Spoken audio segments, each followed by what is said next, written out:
اعوذ باللہ من الشیطان الرجیم بسم اللہ الرحمن الرحیم۔ شروع کرتا ہوں اللہ کے نام سے جو نہایت مہربان بڑے رحم والے ہیں۔ الف لام میم را، ان کا معنی تو اللہ ہی بہتر جانتے ہیں۔ آپ سن رہے ہیں آیتیں ہیں ایک بڑی کتاب یعنی قرآن کی، اور جو کچھ آپ پر آپ کے رب کے طرف سے نازل کیا جاتا ہے بالکل سچ ہے۔ دیکھو آپ پر کا مطلب کیا ہے، انگلی بتا کے دیکھ رہا ہو، ہمارے محمد صلی اللہ علیہ وسلم انڈائریکٹ میں ہمارے پیغمبر کا نام آئے گا نہیں۔ دیکھو انڈائریکٹ میں بہت سی جگہ پر ہمارے پیغمبر کا نام آیا ہے، ٹھیک ہے۔ اور اللہ بھی دیکھو اللہ کر کے نہیں آیا کہ انڈائریکٹ میں اللہ کا نام وہاں پر اس کا معنی میں معلوم پڑ جاتا ہے، یعنی قرآن کی۔ اور جو کچھ آپ پر آپ کے رب کے طرف سے نازل کیا جاتا ہے بالکل سچ ہے، اور لیکن بہت سے آدمی ایمان نہیں لاتے، یعنی قرآن کے اوپر بہت سے لوگ ایمان نہیں لاتے، دین اسلام کو انکار کرتے۔ اللہ ایسا قادر ہے کہ اس نے آسمانوں کو اور بدون ستون کے اونچا کھڑا کر دیا، یعنی آسمان کو بالکل کوئی ستون نہیں، جیسا ہم گھر کو پلر وغیرہ ڈال کے سلاب ڈالتے ہیں، اس طریقے سے آسمان کوئی بغیر پلر کا ساتوں آسمان ساتوں زمین کو اللہ تعالیٰ نے بنا دیے، اونچا کھڑا کر دیا۔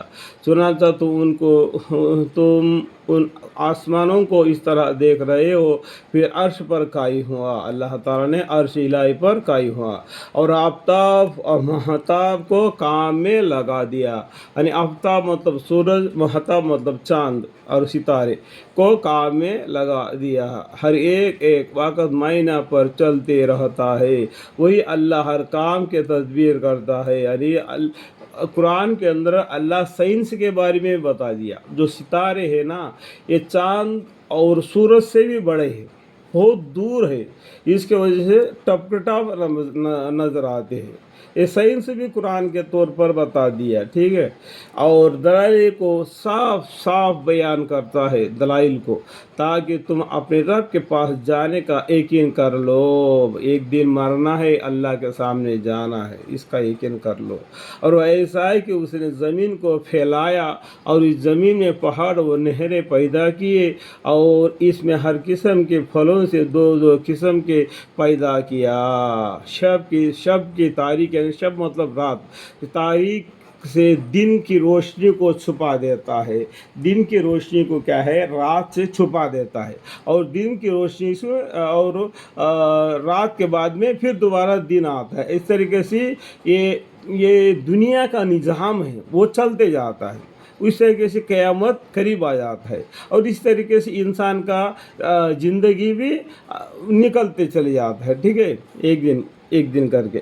ان اموار مذکورہ میں سوچنے والوں کے سمجھنے کے واسطے توحید پر دلائل موجود ہے، اور زمین میں پاس اور پھر مختلف قطعے ہے، زمین بھی ایک جگہ پر کالا ہوگا، ایک جگہ پر لال قسم کا زمین ہوگا، الگ الگ زمینیں ہیں، ٹھیک ہے۔ اس طرح کے پہاڑوں بھی دیکھو الگ الگ ہے، یہاں پر کہیں آرے ہے، کہیں ریتیلی پہاڑ ہے، اور کہیں برف کے پہاڑ ہے، ٹھیک ہے، سمجھ لو، ٹھیک ہے۔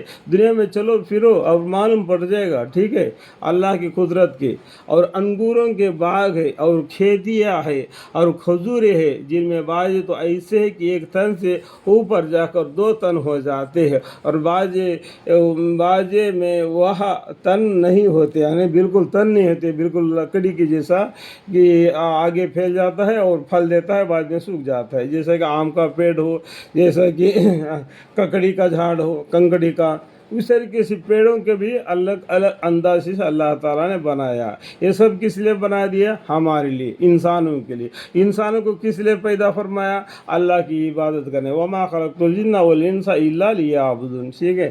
سب کو ایک ہی طرح کا پانی دیا جاتا ہے، دیکھو سبھی قسم کے درختوں کو ایک ہی قسم کا پانی دیا جاتا ہے، اور ایک ہی یعنی زمین بھی ایک ہی قسم کا ہے، پھر بھی پھل پھلالیاں الگ الگ ہیں، یہ خدا کی قدرت کی نشانیاں ہیں، ٹھیک ہے۔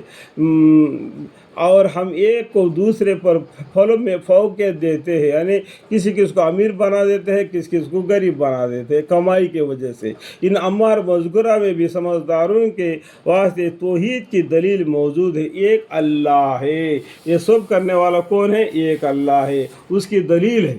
یعنی کس کو پھلوں کی وجہ سے، جس کو زمین زیادہ ہے اس کا اناج زیادہ پیدا ہوتا ہے، جیسے اس کی کمی زیادہ ہو جاتا ہے، اس طریقے سے اللہ تعالیٰ دنیا میں انسانوں کو کمی دیتا ہے، یعنی کس کو امیر کس کو غریب بنا دیتا ہے، ایک ہی زمین ہے، ایک ہی پانی ملتا ہے، الگ الگ قسم کے نباتات کو پیدا فرما دیتا ہے اللہ تعالیٰ۔ الحمدللہ رب العالمین۔